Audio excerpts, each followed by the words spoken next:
Welcome back to another episode of Big Dreams Homestead. I know it's been a while. My name's Anne Marie, and I wanted to give you guys an update of the tiny house and what has been done over the last month. Just filmed this whole thing explaining everything, and then my camera wasn't on, so I'm rusty. I'm out of practice with videoing, but here we go. Let me show you what we have gotten accomplished over the last month, actually the last 3 weeks, but give you an update here.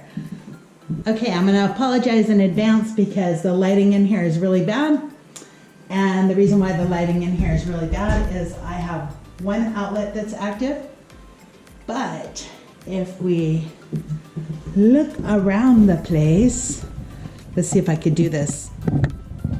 No, this is not going to work. But if we look around the place, you will notice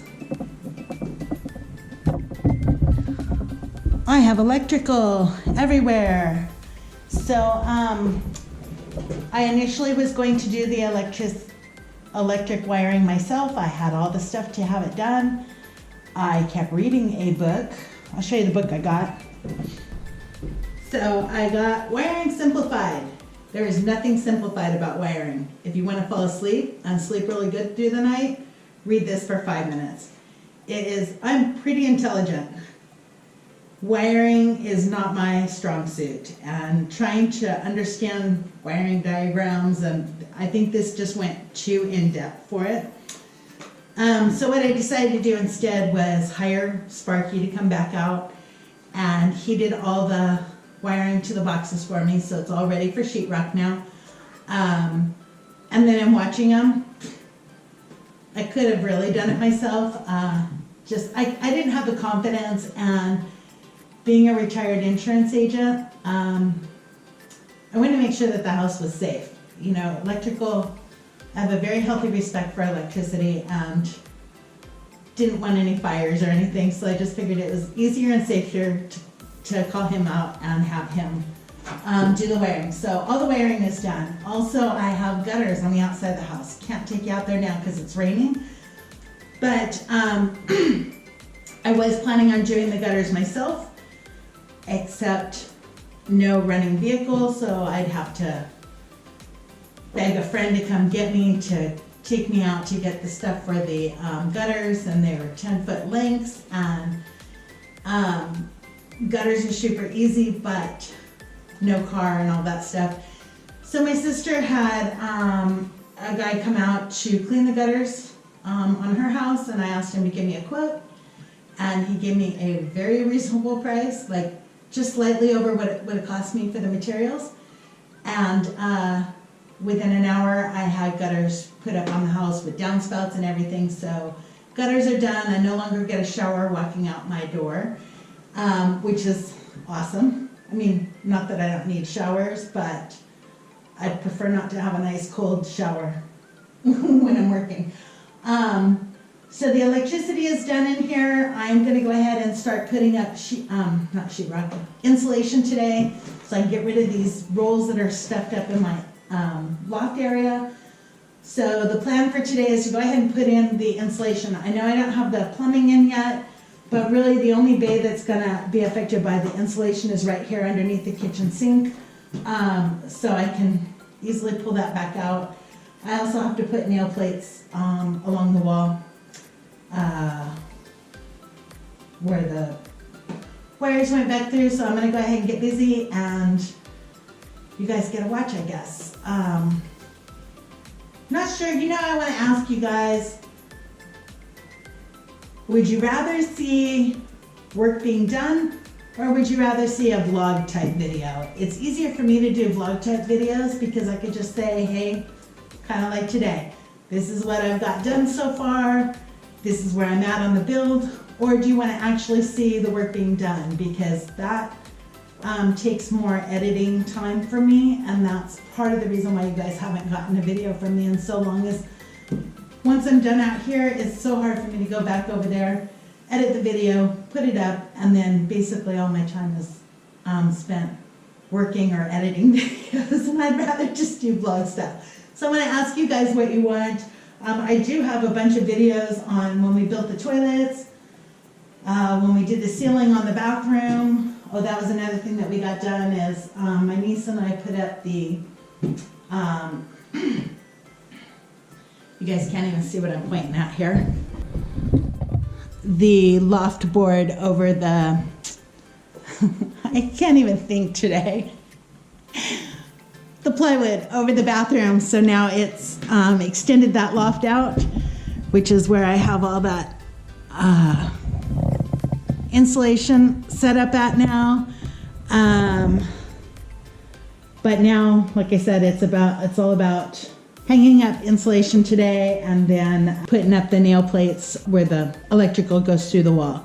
So I'm gonna go ahead and get started on that, but let me know in the comments below if you just want vlog style or if you want the how-to. I know some of you guys are looking at building your own tiny home. Let me get back in the camera.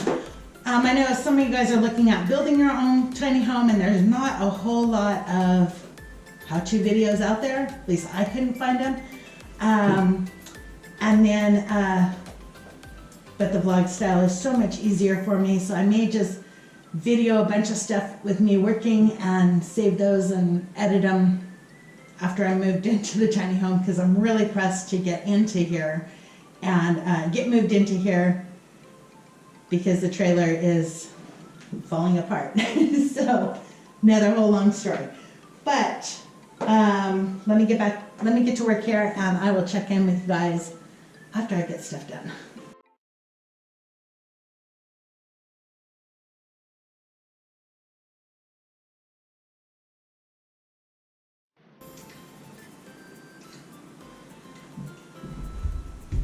So this is for Ann over at Ann's tiny home. I don't even know what you guys can see on here, but this is called a hammer tacker. So this is what I'm going to be using to staple up the insulation. Well, if I can get the darn thing loaded. Seriously? 508. I have the wrong size staples, that's why they're not going in. Okay, back to the drawing board. Instead of doing insulation today, I guess I will turn off the electricity and start wiring in some of these boxes, because I do have the stuff for that. This is kind of what happens when, you know, you get out here and get all geared up to do something, and I'm out in the middle of nowhere. So, and then I'll be missing one thing to get the job done, and then have to change gears and do something else instead. Okay, so the way this is wired is there's two circuits for the kitchen, two separate GFI circuits. Let me try and show you what I'm talking about. In this box over here is light switch for the main room, light switch for a three-way light switch for the main room, three-way light switch for the exterior lights. This box is an outlet that'll have a GFI on it because we didn't have an ARC GFI breaker. So we have an ARC breaker. I'll be putting a GFI outlet on that one. This this box here is a light switch for the pendant light and an outlet for the kitchen. And then we have an outlet for the other cabinet, outlet for the stove down on the bottom, outlet for a refrigerator, and up on the top here, we have an outlet for the microwave range hood, and that's where I'll also be plugging in rope lights for above the cabinet. But what I'm going to be working on today is all the rest of the outlets in the house are connected, along with, you see, all the, I believe it's just the outlets. I'll have to watch the wire as I go along. But all the outlets in the living room, all the outlets in the bedroom, and the two outlets in the loft are all connected on this one circuit. So I'm going to go ahead and put those outlets in. That way I can have temporary power all over the house And I can turn the lights back on. Okay, so what I'm doing here, this is really simple, and most people already know what it is that I'm doing. But for those of you who don't, we got the outlet here with a bunch of sawdust on it because it's been sitting on the floor. But, and I did get the tamper resistant outlets because that's what they had. So, there's gold screws, there's green screws, there's silver screws. So the hot, which is the black lines, go to the gold, the white go to the silver, and the ground goes to the green.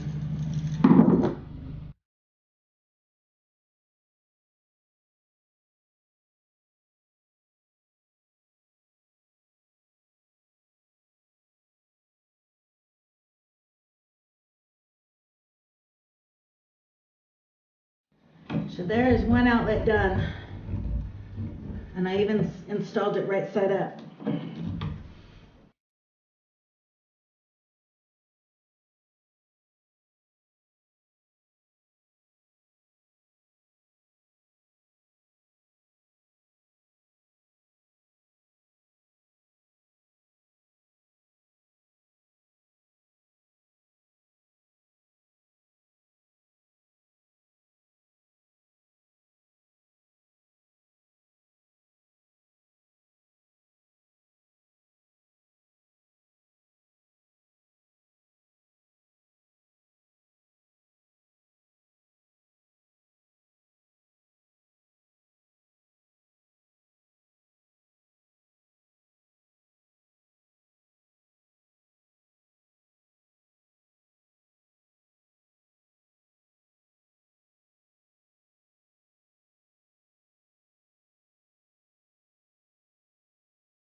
I know it's dark in here, but I have all the outlets wired in.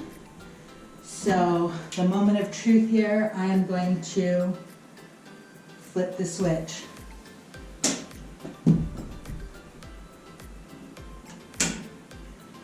And let's see if I did this right. So we have power, which is good. And now I'm just going to check each of the outlets with this light and make sure they all work correctly. So if you hear a zzz sound, that was just me dying. So that one works. Let me turn you guys around so you can see what I'm doing here. I have one outlet that's up high here, and that is for charging cameras. And that one works. And we got one over here by the dining room table. That one works. We have two over here. This one down here is for the fireplace that plugs in, and it works. I'm gonna climb up on my flooring here. And this one is for the TV, which is the end of the line. And it works. So, yay. I now have working outlets in here again, which means that I can use the power tools again. So that didn't take long, maybe half an hour. Actually, my hands hurt from trying to bend that wire to get it back into the box. So the outlets are done. So next step is installation, which means I get to go bum a ride to the store and get the right staples for my hammer tacker. It's a bummer that these were the wrong ones, but I will do that first thing in the morning. And right now I have to go get ready for my live, which starts in like 20 minutes. So you guys won't see this video until tomorrow or the next day, if I get it edited in time. But I'm headed over to live, so I will hopefully